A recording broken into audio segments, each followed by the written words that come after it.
It's a grimy, grey and bleak winter morning. The rain's just finished punishing the windscreen of my car as I've eased it into my spot in the car park of school.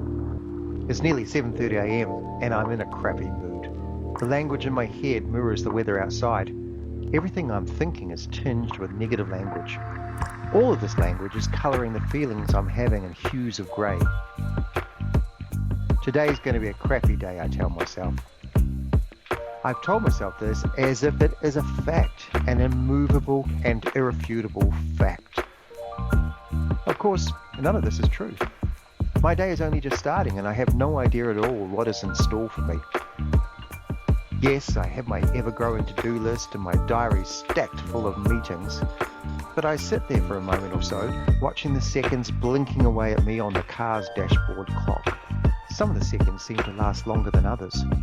My mind isn't counting though, instead it's conjuring up some language. The language that I'm using is making me feel gloomier. That meeting with Mrs. Jones at 9:30 a.m. about the PTA fundraiser, I really can't be bothered with.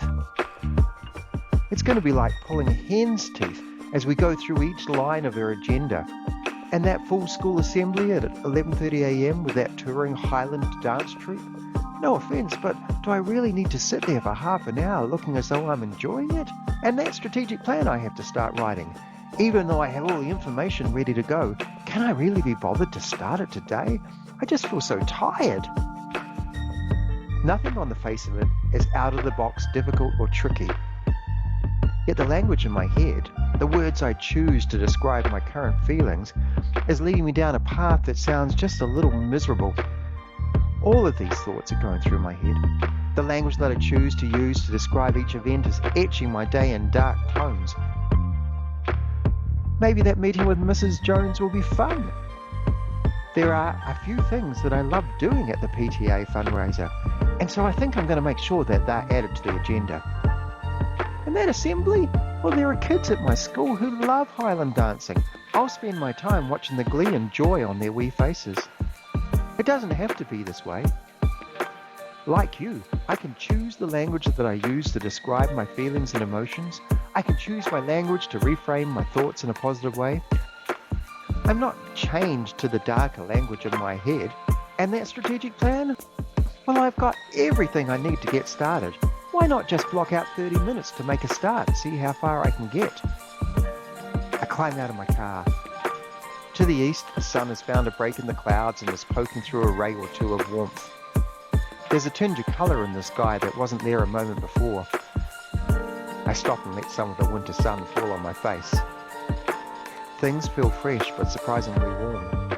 Maybe today is going to be a great day after all.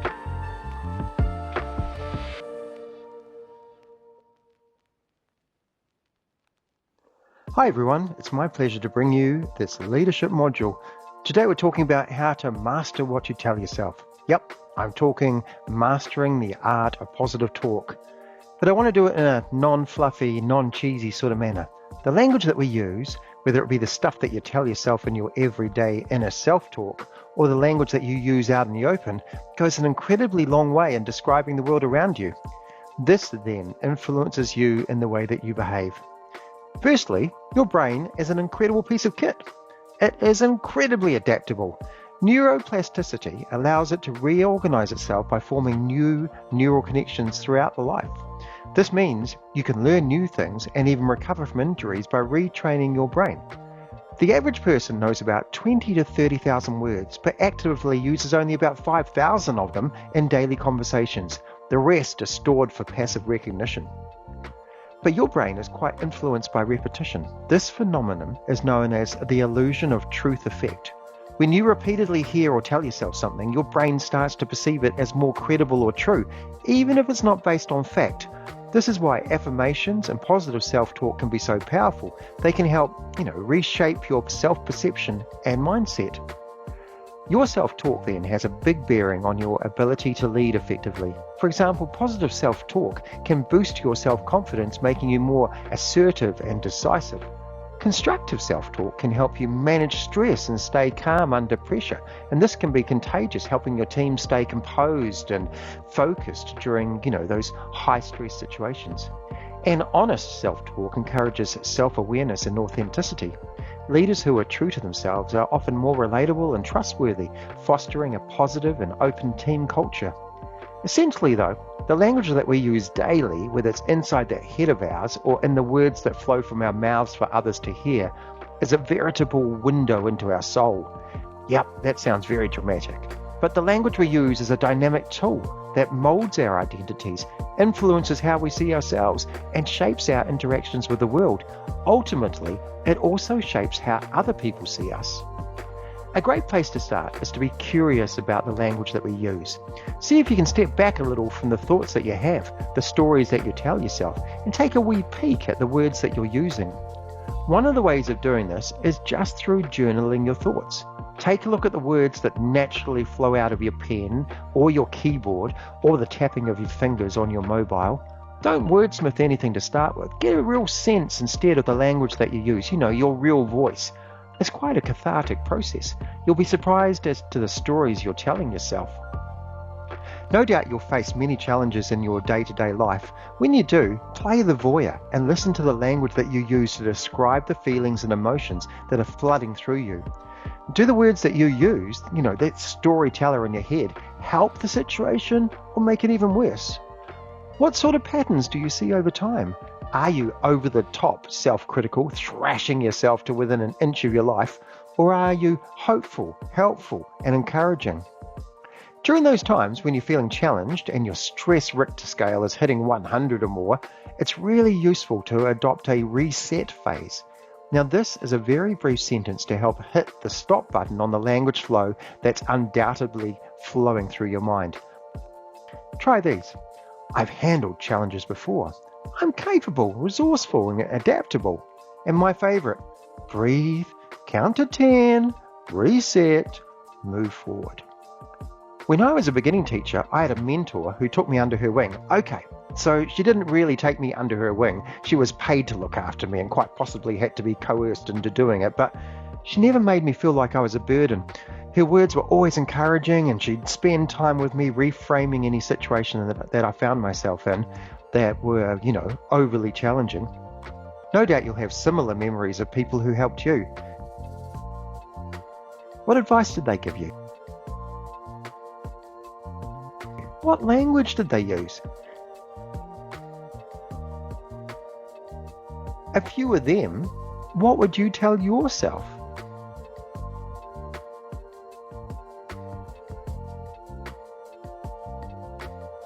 Okay, now let's talk about reframing your thoughts for a moment.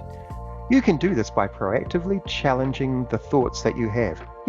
Question the validity of the negative thought. Is it based on facts or assumptions? Ask yourself if there's any evidence to support it or refute it. For instance, is it true that I always mess things up? What are some examples when I didn't?